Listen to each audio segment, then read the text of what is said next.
Back on the Young Turks, we have the perfect guest to follow up Jonah Goldberg, someone who's going to bring us numbers, facts, and reality. David K. Johnston is a reporter for the New York Times for a long time, wrote on taxes, and he's written an article recently. So how did the Bush tax cuts work out for the economy? David, welcome to the Young Turks. Well, glad to be here. Great to have you. So I'd love to answer that question. How did the Bush tax cuts work out for us? Well, you know, it's important to understand what it was that President Bush promised before I answer that. President Bush promised us right up to Election Day and all the way through to the end of his administration 9 years later that his tax cuts would lead to more jobs, economic growth, higher incomes. We would all be better off. And remember that he was doing this long after the Internet bubble collapsed. He knew when the Internet bubble collapsed in March and April of 2000, when he hadn't even been nominated, that era had come to an end, and yet he stuck by his guns. So here's what happened. Overall, during the 8 years he was in office, Americans earned $2.7 trillion less money than if we had remained at the 2000 level, which was the year that President Bush said he would improve on. And he said that even after the bubble collapsed. That's an average of $21,000 per taxpayer, or $50 a week per taxpayer. And that's all in 2001 dollars, so it's all perfectly comparable. So let me understand that better. So are you saying that at the end of the Bush years, after those 8 years, that the average taxpayer got $21,000 less than they would have if we had just stayed at the level when Bush came in?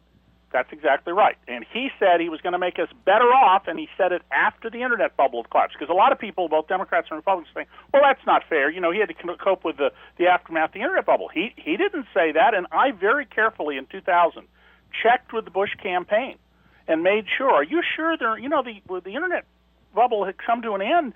There's some ands, ifs, or buts in this? Is this absolutely not? What an awful question. What kind of a question is that for you to be asking?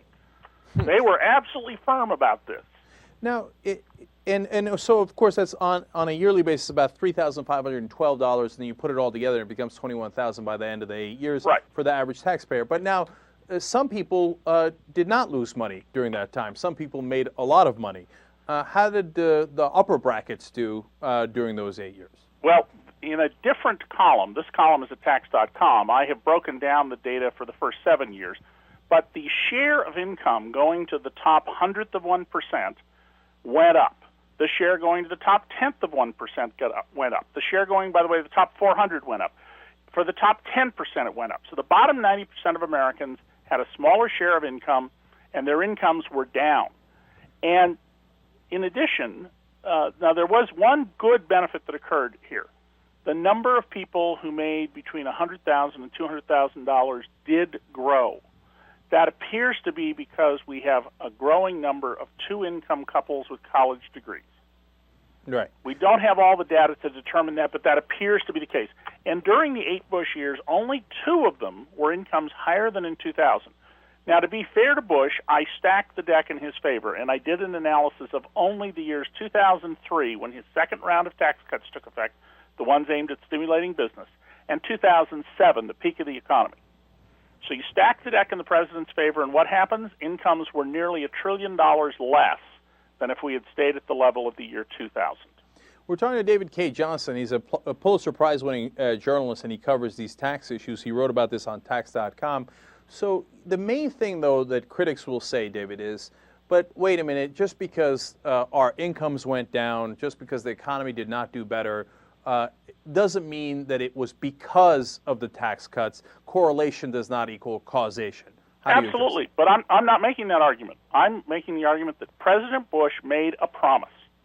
Elect me, I will cut your taxes, that will make the economy grow. Well, it didn't. Yeah, well, that seems pretty simple. I mean, it's as simple as that. And I often cover stories over a period of many, many years. I'm the only journalist in America who's caused broadcaster to lose their license for manipulating the news and using news blackouts. And that was a story I stuck with for 8 years. And in this case, in 2000, I realized the day would come to judge this, and so I very carefully tied down the campaign and made sure this was correct. Let me tell you one of the things voters should know.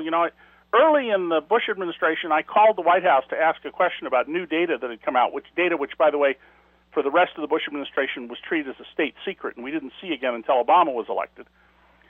And was told by the deputy White House press secretary she didn't believe my numbers. And I said, well, those are the official government numbers.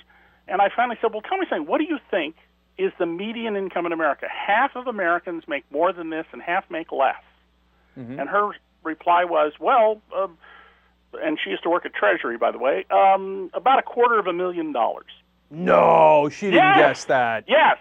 And the actual number for the year we were talking about was $28,000. The year 2000, $28,000. But David, that goes to my theory on bubbles. I mean, in the Washington bubble and in the New York bubble, everybody they know makes $250,000. So listen, I agree with you about that.